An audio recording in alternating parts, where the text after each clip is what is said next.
ایک بات تو آپ بالکل کلیئر کٹ سمجھ لیں، اسلام میں خودکشی کرنا حرام ہے. یہ زندگی اللہ کی امانت ہے، اور جس طریقے پہ اللہ نے اجازت دی ہے اس طریقے پہ یہ جان اس کے سپرد کی جا سکتی ہے کہ میدان جنگ میں کوئی شخص اللہ کی خاطر اپنی جان ہتھیلی پر لے کر آ جائے اور اللہ کے حضور اپنی جان قربان کر دے، تو اس طرح کی قربانی تو اعلیٰ ترین موت ہے انسان کی. لیکن کوئی شخص جان بوجھ کے اپنی جان نہیں لے سکتا. صحیح بخاری اور صحیح مسلم دونوں میں حدیث ہے کہ اگر کسی شخص نے دنیا میں زہر پی کر خودکشی کی یا اپنے آپ کو بلندی سے گرا کر خودکشی کی کسی پہاڑ سے، یا اپنے پیٹ میں چھرا مار کر اپنے آپ کو زخمی کر کے، جس کی ماڈرن فارم اب یہ پسٹل والا معاملہ بھی ہو سکتا ہے، کوئی کن پٹی پہ رکھ کے چلاتا ہے، کسی بھی طریقے سے خودکشی کی، تو ایسا شخص ہمیشہ کے لیے جہنم کی آگ میں ہے. والعیاذ باللہ تعالی. اللہم لا تجعلنا منہم.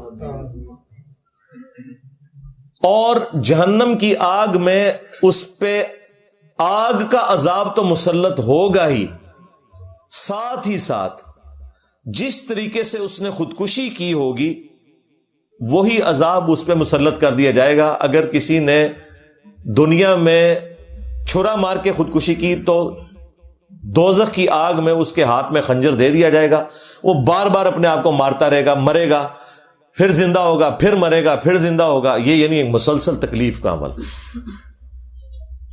یہ اس پر مسلط ہوگا اور ہمیشہ کے لیے. اب یہ بڑی خطرناک بات ہے کہ ایک کلمہ گو مسلمان خودکشی کر لے تو ایک عمل کی وجہ سے ہمیشہ کی جہنم میں.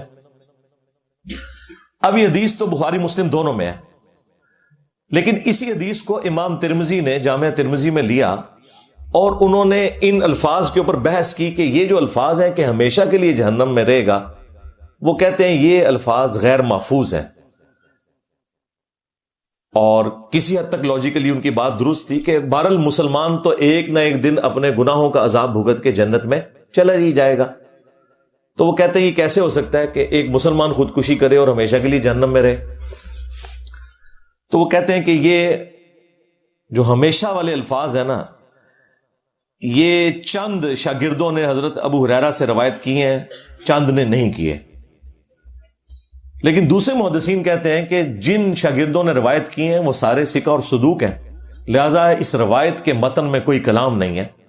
البتہ اس کی تعویل ممکن ہے کہ یہ جو بخاری مسلم کی حدیث میں ہے ہمیشہ کی جہنم، تو اس سے مراد یا تو وہ شخص ہے جس نے خودکشی کو حلال سمجھ کر کیا، تو اللہ کی حرام کردہ چیز کو اپنے عقیدے میں حلال سمجھنا یہ خود کفر ہے، اور اس کفر کی حالت میں چونکہ وہ مرا اس وجہ سے وہ ہمیشہ کے لیے جہنم میں ہے. نہ کہ وہ کہ جو اسے حرام سمجھتے ہوئے کرے، اور یقیناً مسلمان جب بھی کرتا ہے وہ حرام سمجھتے ہوئے کرتا ہے، اسے پتہ ہے کہ یہ غلط ہے، لیکن وہ کہتا ہے میں اپنے حالات سے تنگ تھا، اور لیکن پھر بھی کوئی کم عذاب نہیں ہے، عذاب تو اس نے بھگتنا ہے. اور دوسری تعویل علماء نے یہ کی، محدثین نے، کہ یہ جو ہمیشہ کی جہنم ہے اس سے مراد ہے a long period of time. گویا کہ ہمیشہ کی جہنم یعنی وہ اتنی زیادہ دیر جہنم میں رہے گا گویا کہ ہمیشہ کے لیے جہنم میں. والعیاذ باللہ تعالی. یہ بھی کوئی معمولی بات نہیں. یہاں تو لوگ کہتے ہیں خیر ہے جی ایک پھیرا ہی لگے گا. اور اللہ تعالیٰ سورۃ الفرقان میں فرماتا ہے کہ جہنم تھوڑی دیر کے لیے بھی وقت گزارنے کے لیے انتہائی برا ٹھکانہ ہے، اور زیادہ دیر گزارنے کے لیے بھی انتہائی برا ٹھکانہ ہے. یہ کہہ دینا آسان ہے، لیکن اللہ تعالیٰ کا جو فتویٰ ہے وہ بتا رہا ہے. بخاری مسلم میں حدیث ہے کہ جو جہنم کی آگ ہے وہ دنیا کی آگ سے 70 گنا زیادہ تیز ہے. دنیا کی آگ کوئی برداشت نہیں کر سکتا، اس کو 70 ٹائم بڑھا لیں، اور پھر دنیا کی آگ تو روشنی والی ہے، اور جو جہنم کی آگ ہے اس میں بالکل اندھیرا ہے. اللہم اجرنا من النار آمین. ربنا اصرف عنا عذاب جہنم ان عذابها کان غراما. تو یہ بڑا سینسٹیو ایشو ہے. اچھا، اس کے ساتھ ایک اور چیز بھی آپ سمجھ لیں. جس شخص نے خودکشی کی ہے نا، اس کا جنازہ نبی صلی اللہ علیہ وآلہ وسلم نے نہیں پڑھا. صحیح مسلم میں حدیث ہے، ایک خودکشی والے کا جنازہ لایا گیا، آپ علیہ السلام نے جنازہ نہیں پڑھا. البتہ صحابہ کو نہیں روکا، تم پڑھ لو لیکن میں نہیں پڑھوں گا. اس کے پیچھے آپ کا ایک پروٹیسٹ تھا کہ اگر ایک ڈومیننٹ پرسنالٹی خودکشی والے کا جنازہ پڑھے گی تو اس کے عمل کو انڈورس کرنے کے مترادف ہے. لیکن چونکہ ہے کلمہ گو اہل قبلہ، لہذا جنازہ تو ہوگا، خودکشی والے کا کافر تو نہیں ہے، مسلمان ہے. تو صحابہ کرام کو اجازت دے دی کہ تم پڑھ لو لیکن میں نہیں پڑھوں گا. اس کے تحت جتنے بھی ڈومیننٹ لوگ ہیں، جو مذہبی پیشوا ہیں، دین کی تبلیغ کرنے والے لوگ ہیں، ان کے لیے سنت یہی ہے کہ وہ کبھی بھی خودکشی والے کا جنازہ نہ پڑھیں. عام لوگ پڑھ لیں لیکن وہ نہ پڑھیں تاکہ پروٹیسٹ ریکارڈ ہو. اور ہمارے ملک میں جس نے خودکشی کی ہوتی ہے نا، سب سے بڑا جنازہ اس کا ہوتا ہے. کوئی عشق مشوقی کے چکر میں کر لی ہوتی ہے، کسی اور چکر میں، کیونکہ وہ عموماً خودکشی کرنے والی جوان موت ہوتی ہے، اور جوان موت کے اوپر ویسے ہی بڑا لوگوں کو ترس آتا ہے. یہ آلموسٹ 2009 کی بات ہے، یعنی آج 5 نومبر 2023 ہے، تو آپ سمجھ لیں 14 سال پہلے کی بات ہے. ان دنوں میں اپنے گھر میں ہی درس دیا کرتا تھا، بیٹھک میں چند ایک لوگ ہوتے تھے. تو میرے درس میں ایک بچہ آتا تھا، کوئی 16-17 سال اس کی عمر تھی، حفظ کر رہا تھا وہ دعوت اسلامی کے مدرسے سے. تو کافی حد تک اس کے عقائد کی اصلاح ہو گئی تھی. پھر اچانک ایک دن خبر آئی کہ اس نے خودکشی کر لی ہے. وہ گھر میں تذاب تھا، وہ اس نے پی لیا. اب تذاب اگر کوئی پی لے نا تو اس کی تو کوئی ریمیڈی نہیں ہے، کیونکہ وہ جہاں جہاں تذاب لگتا ہے وہ سب کچھ کٹ جاتا ہے. اب مجھے خبر ملی تو اب میرے لیے بڑا ایک امتحان تھا، چونکہ وہ اسٹوڈنٹ بھی تھا اور دوسری طرف اس نے یہ حرکت کی. جیلم کی تاریخ میں چند بڑے جنازوں میں سے، ہزاروں میں اس کا جنازہ تھا، وہ ایک بڑا جنازہ تھا، لیکن میں نے جنازہ نہیں پڑھا. اب بعد میں نے اس کے لیے دعائے مغفرت کر دی، لیکن میں نے کہا کہ میں نے نبی صلی اللہ علیہ وآلہ وسلم کی سنت پہ عمل کرنا ہے، کہ میں چونکہ دعوت و تبلیغ کا کام کر رہا ہوں تو مجھے یہ زیب نہیں دیتا کہ میں اس جنازے میں شامل ہوں. ہاں اس کے لیے دعائے مغفرت کریں گے، بھائی ہے، اللہ تعالیٰ اس کی مغفرت کرے، اس کی غلطیوں سے درگزر فرمائے. جذبات میں آ کے اس نے یہ کیا. چھوٹا بچہ تھا، کوئی گھر میں اس طریقے سے کوئی جھگڑے والا معاملہ ہوا اور وہ کر گزرا. تو خودکشی والے کا جنازہ جو ڈومیننٹ لوگ ہیں، مذہب کی لیگیسی کو لے کے چل رہے ہیں، وہ کبھی بھی نہ پڑھے. نبی علیہ السلام نے تو ہمیں یہ تعلیم دی ہے. اس حوالے سے یہ اسٹیٹس کلیئر ہو گیا. حتیٰ کہ آپ صلی اللہ علیہ وآلہ وسلم تو مکروز کا بھی جنازہ نہیں پڑھتے تھے. صحیح مسلم میں حدیث ہے نا کہ شہید کا ہر گناہ معاف ہے، قرض شہید کا بھی معاف نہیں ہوتا. حالانکہ شہادت سے بڑا کیا رتبہ ہے، لیکن چونکہ قرض والا معاملہ حقوق العباد کا ہے، وہ معاف نہیں ہوتا. بخاری اور مسلم دونوں میں حدیث ہے، نبی صلی اللہ علیہ وآلہ وسلم کے پاس جب بھی مکروز کا جنازہ لایا جاتا، آپ پوچھتے اس پہ کوئی قرضہ تو نہیں ہے؟ اگر بتایا جاتا ہے قرضہ ہے تو آپ فرماتے کہ تم پڑھ لو، میں نہیں پڑھوں گا، پروٹیسٹ کے طور پر. یا تم میں سے کوئی اس کا قرض اتارنے کی ذمہ داری لے.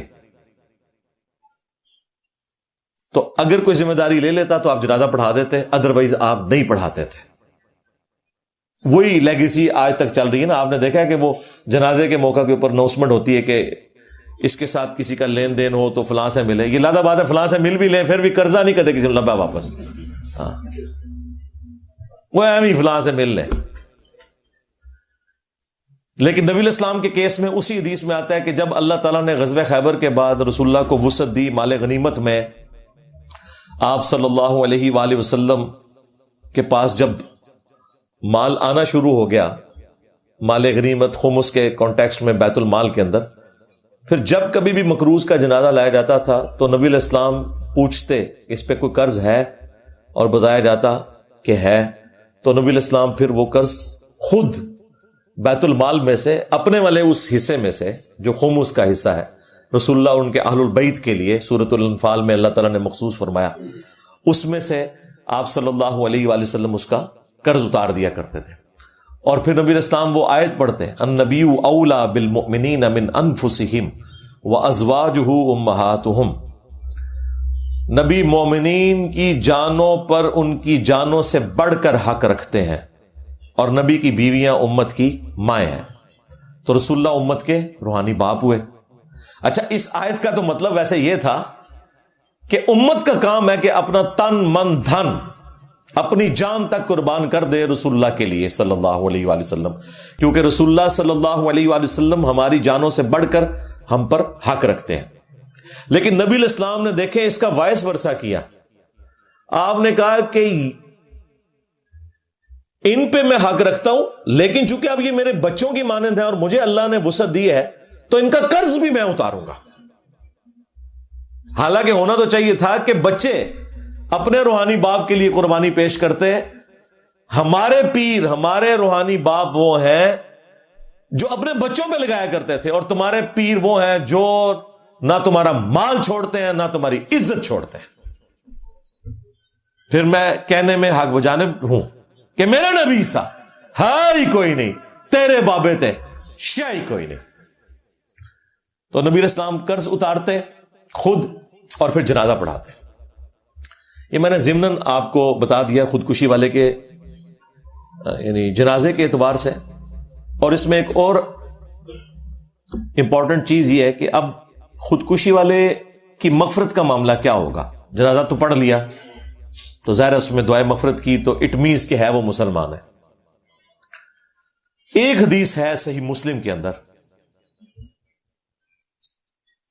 ایک سینئر اصحاب میں سے تھے، سابقون الاولون میں سے، وہ ہجرت مدینہ میں بھی شامل تھے.